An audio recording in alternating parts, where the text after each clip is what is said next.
حیض اس خون کو کہتے ہیں جو خواتین کو ہر ماہ مقررہ اوقات میں کسی سبب کے بغیر از خود آتا ہے، یعنی ایک فطری طریقہ ہے۔ نفاس وہ خون ہے جو عورت کے رحم سے بچے کی ولادت کے وقت اور اس کے بعد کم و بیش 40 روز تک خارج ہوتا ہے۔ یاد رہے کہ شریعت میں حیض اور نفاس کے احکام ایک جیسے ہیں۔ حیض کے دنوں کی تعداد مقرر نہیں، کسی ماہ کم کسی ماہ زیادہ دن ہو سکتے ہیں، اسی طرح مختلف لوگوں کی عادت مختلف ہو سکتی ہے۔ حضرت عائشہ رضی اللہ تعالی عنہا سے روایت ہے کہ نبی اکرم صلی اللہ علیہ وسلم نے فرمایا، جب حیض آئے تو نماز چھوڑ دو، اور جب ختم ہو جائے تو غسل کر لو اور نماز پڑھو۔ اسے نسائی نے روایت کیا ہے۔ حالت حیض میں عورت کا جسم اور کپڑے دونوں پاک ہوتے ہیں، یعنی جسم، اس میں کوئی بظاہر ناپاکی نہیں ہوتی۔ مثلا ہاتھ پاک ہے، اگر عورت آٹا گوندنا چاہے تو آٹا ہاتھوں سے ناپاک نہیں ہو جائے گا۔ اگر پانی پیے تو اس کا بچا ہوا پانی ناپاک نہیں ہوگا۔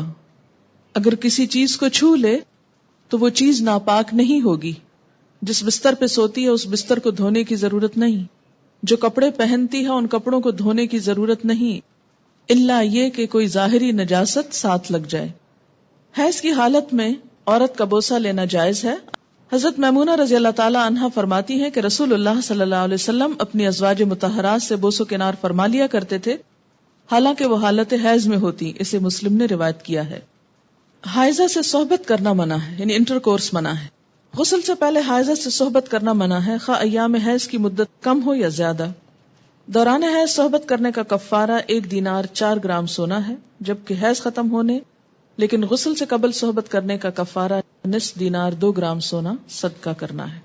حضرت ابو ہریرہ رضی اللہ تعالی عنہ کہتے ہیں کہ رسول اللہ صلی اللہ علیہ وسلم نے فرمایا، جو شخص حائضہ سے صحبت کرے یا عورت سے دبر کے راستے سے صحبت کرے، عمل قوم لوط کی طرح، یا نجومی کے پاس قسمت کا حال معلوم کرنے آئے، تو اس نے گویا محمد صلی اللہ علیہ وسلم پر نازل شدہ تعلیمات کا انکار کیا۔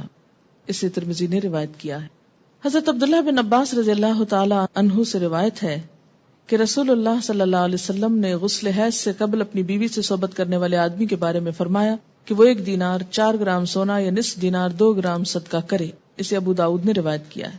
اس سے دراصل عورت کے حقوق کو پروٹیکٹ کیا گیا ہے، کیونکہ عورت اس حالت میں بیماری کے زیادہ قریب ہوتی ہے صحت کی نسبت، اور کئی قسم کی میڈیکل کمپلیکیشنز کا بھی احتمال ہو سکتا ہے دونوں کے لیے، اس لیے منع کیا گیا۔ اور صدقہ اس لیے رکھا جاتا ہے تاکہ انسان اس ڈر سے کہ پیسے جائیں گے، کیونکہ پیسے کا جانا زیادہ تکلیف دہ ہوتا ہے بعض اوقات، یا پینلٹی یا جرمانہ یا فائن کہہ لیں، تو اس لیے یہ ایک طرح سے روکنے کا سبب بنایا گیا۔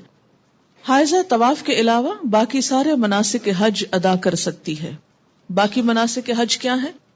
مثلا احرام پہننا، اسی طرح عرفات جانا، مینا جانا، کنکریاں مارنا، یہ تمام چیزیں درست ہیں، لیکن طواف نہیں ہو سکتا۔ شروع میں صحیح ہو سکتی تھی، لیکن چونکہ اب وہ مسجد کا حصہ ہو گئی ہے اس لیے صحیح کرنا بھی درست نہیں۔ حائضہ نماز پڑھ سکتی ہے نہ روزہ رکھ سکتی، یعنی نہ نماز پڑھ سکتی ہے نہ روزہ رکھ سکتی۔ تو اب کتنی چیزیں منع ہو گئی؟ طواف، نماز، روزہ۔ حیض شروع ہوتے ہی روزہ ختم ہو جاتا ہے، خواہ سورج غروب ہونے سے 1 لمحہ ہی پہلے کیوں نہ آئے۔ حیض کی وجہ سے روزہ ختم ہونے کے بعد کھانا پینا جائز ہے، البتہ روزہ کی قضا ضروری ہے۔ حائضہ کے لیے روزہ کی قضا ہے، نماز کی نہیں۔ ہمارے یہاں عام طور پر یہ خیال پایا جاتا ہے نا کہ اگر پیریڈز آ بھی جائیں تو روزہ نہیں توڑنا چاہیے اور کچھ کھانا پینا نہیں چاہیے، اس دن کا ہو جاتا ہے۔ یہ خیال غلط ہے۔ دوسرا یہ کہ یہ کہا جاتا ہے کہ چلیں اگر نہیں کھائے پیئیں گے تو روزے کا ثواب مل جائے گا، ایسی بھی کوئی بات کہیں نہیں لکھی ہوئی۔ جب روزہ ہوا ہی نہیں تو ثواب کائے کا ملا؟ ناپاک حالت میں روزہ رکھنے کا یہ ثواب ہے یا الٹا گناہ ہے؟ یعنی ناپاکی میں کس نے روزہ رکھنے کو کہا؟ اور جب روزہ ہی نہیں تو کھانا پینا کیوں حرام کر لیا اپنے اوپر؟ یہ دین میں خود ساختہ پابندیاں ہیں۔ بہت سے لوگ بسا اوقات عورتوں کو پرووک کرتے ہیں یہ کہہ کر، دیکھو اسلام نے تمہارے ساتھ کیسی زیادتی کی، اور اسلام میں تو عورت کو کوئی حیثیت ہی نہیں دی گئی، اس کے دین میں بھی نقص بتایا گیا۔ تو نقص اور نقصان کمی کے لیے ہے، کسی عیب اور خرابی کے لیے نہیں۔ اب آپ دیکھیے کہ نماز میں تو کمی ہوتی ہے، لیکن اس وقت میں جو ایک تکلیف کی یا اذیت کی کیفیت ہوتی ہے اس کا صلہ بھی ملتا ہے، کیونکہ اللہ تعالیٰ نے لکھ دیا ہے نا یہ۔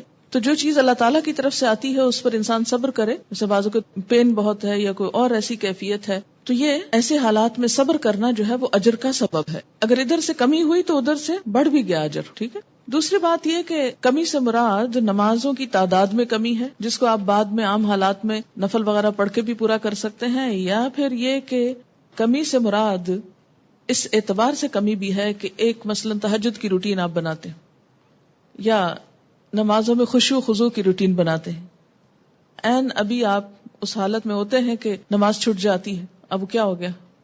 نہ صرف یہ کہ وہ چند دن نمازوں کی کمی ہوئی, بلکہ دوبارہ ایک اچھی حالت میں آنے کے لیے, دوبارہ سے نئی عادت بنانے کے لیے پھر ایک مشکل پڑ جاتی.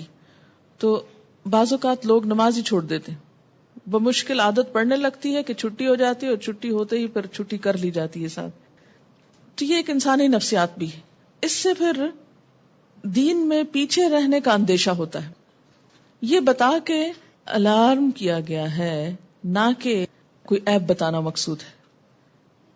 کہ اگر آپ کو یہ بتایا جائے کہ آپ کے بزنس میں یا فلاں چیز میں کمی ہو جاتی ہے اس چیز سے, تو آپ کیا سوچتے ہیں؟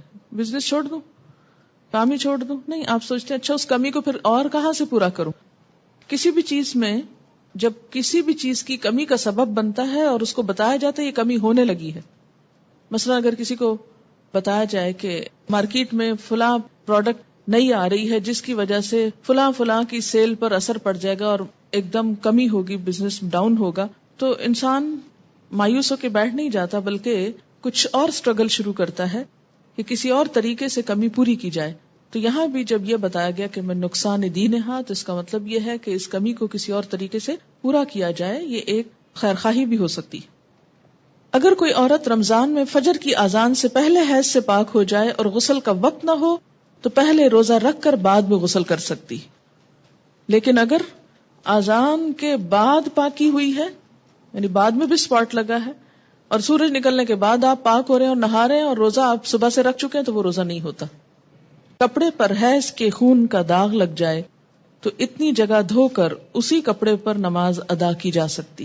حائضہ کے لیے مسجد میں ٹھہرنا جائز نہیں, البتہ گزر سکتی. حالت حیض میں جائے نماز کو ہاتھ لگانا, جائے نماز پر بیٹھنا, ذکر کرنا اور تسبیح اور تحلیل نیز دعا وغیرہ کرنا جائز ہے. یہ بعض اوقات لوگ تسبیح نہیں اٹھاتے یا جائے نماز نہیں اٹھاتے, تو یہ بات درست نہیں. حضرت ام عطیہ رضی اللہ تعالی عنہا سے روایت ہے کہ رسول اللہ صلی اللہ علیہ وسلم نے حکم دیا کہ دونوں عیدوں کے دن ہم حیض والی اور پردہ نشین یعنی تمام عورتوں کو عیدگاہ لائیں تاکہ وہ مسلمانوں کے ساتھ نماز اور دعا میں شرکت کریں. البتہ حیض والی عورتیں نماز نہ پڑھیں. اسے بخاری اور مسلم نے روایت کیا ہے. عید کے موقع پر نماز کے لیے سب کو نکلنے کا حکم دیا گیا, جس میں حیض والی اور پردہ نشین عورتوں کو بھی کہا گیا کہ نکلیں.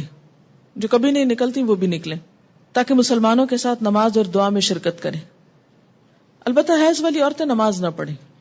تو اس سے کیا پتہ چلتا ہے کہ عیدگاہ تک جانا, وہاں بیٹھنا اور دعا میں شریک ہونا ایسی عورتوں کے لیے بھی جائز ہے. حیض کا خون نہ لگے تو حائضہ کے کپڑے پاک رہتے ہیں جنہیں دھوئے بغیر نماز پڑھی جا سکتی. حائضہ کا دوپٹہ یا چادر اوڑھ کر دوسری عورت نماز پڑھ سکتی. حیض سے پاکیزگی حاصل کرنے کے بعد اگر خاکی یعنی براؤن یا زرد یعنی یلوش پانی خارج ہو تو دوبارہ غسل کرنے کی ضرورت نہیں. حیض سے پاکیزگی حاصل کرنے کے لیے بے جا عجلت اور بے جا تاخیر دونوں سے کام نہیں لینا چاہیے. بے جا عجلت کا کیا مطلب ہے کہ انڈیو جلدی, یعنی ہے کب پاک ہوگی, کہیں نماز نہ چلی جائے, کہیں روزہ نہ چلا جائے, اچھا نہا لی, پھر دیکھا کہ ابھی تو نہیں پاک ہوئے, پھر نماز چھوڑ دی, پھر روزہ توڑ دیا, پھر نہا لیے. تو یہ کھیل نہیں بنانا چاہیے اس کو. اسی طرح بے جا تاخیر کے پاک بھی ہو چکے ہیں لیکن نہا ہی نہیں رہے, محض سستی کے مارے کہ اچھا ایک دو نمازیں اور چھوڑ لیں, آرام کر لیں, تو ایسا نہیں کرنا چاہیے. غسل حیض میں تاخیر ہونے پر قضا نمازیں ادا کرنا چاہیے. یعنی اگر کسی وجہ سے پانی ختم ہے, پانی نہیں ہے, یا کئی سفر کی حالت میں ہے کہ ٹائم پہ نہیں پہنچے آپ کہ نہا سکیں, یا کوئی وجہ بن گئی, یعنی جان بوجھ کے نہیں ہو گیا ایسے, تو پھر کیا ہے, جب نہا چکے تو پچھلی نماز لوٹائیں. مستحاضہ حسب عادت ایام حیض کے بعد غسل کر کے نماز پڑھیں. مستحاضہ کون ہوتی؟ حیض کے علاوہ جو بلیڈنگ ہوتی ہے بیماری کے طور پر, وہ استحاضہ کہلاتی ہے. یعنی سارا مہینہ سپاٹنگ ہوتی رہتی ہے. تو اس میں کیا ہے کہ جو حیض کے ایام ہیں جن میں بلیڈنگ فرق ہو جاتی ہے, مثلا تھکنس ہے یا اس کی اور علامات, معلوم ہوتی ہیں، یا اس بیماری کے شروع ہونے سے پہلے ایام حیض کی جو ڈیٹس تھیں یا جو عادت تھی اس کے مطابق نہا لے اور باقی دنوں میں نماز پڑھتی رہے خواہ سپاٹنگ ہوتی ہے۔ حضرت عبداللہ بن عباس فرماتے ہیں کہ مستحاضہ غسل کر کے نماز پڑھے خواہ ان کی ایک گھڑی باقی ہو، مثلاً سورج غروب ہونے میں 5 منٹ ہے اور اب وہ نہا کر نکلی تو پڑھے اثر۔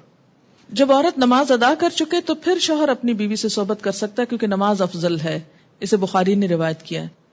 حائضہ پاکیزگی کی حالت میں جس نماز کے اول یا آخر وقت میں سے ایک مکمل رکعت ادا کرنے کا وقت پالے اس وقت کی قضا نماز اسے ادا کرنی چاہیے۔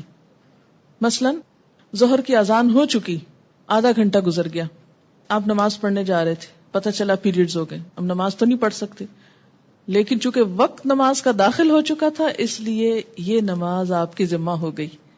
اب جب آپ پاک ہوں گے تو یہ نماز دہرائیں گے۔ اور اسی طرح اگر عصر کا وقت مثلا ختم ہونے سے آدھا گھنٹہ پہلے پاکی حاصل کی، اب نہانے میں 20 منٹ لگ گئے، 10 منٹ باقی ہیں، اور جتنی دیر میں مصلی بچھایا مغرب کی نماز ہو گئی۔ بعض اوقات ایسا نا سردی ہوتی ہے، دروازے بند کرتے جائے نماز بچھاتے کرتے ٹائم ہو جاتا ہے، اتنے میں اذان ہوگی، اب مغرب پڑھ کے کیا کرے؟ عصر قضا پڑھے۔ حائضہ کو مسلسل قرآن پاک کی تلاوت کرنا منع ہے، البتہ ایک آیت توڑ کر پڑھ سکتی ہے، یعنی بیچ میں سانس لے سکتی ہے، اور یہ حدیث نہیں ہے، بہرحال ابراہیم نخعی کا قول ہے۔ حضرت ابراہیم نخعی کہتے ہیں کہ حائضہ قرآن مجید کی ایک آیت پڑھ لے تو کوئی حرج نہیں، اسے بخاری نے روایت کیا ہے۔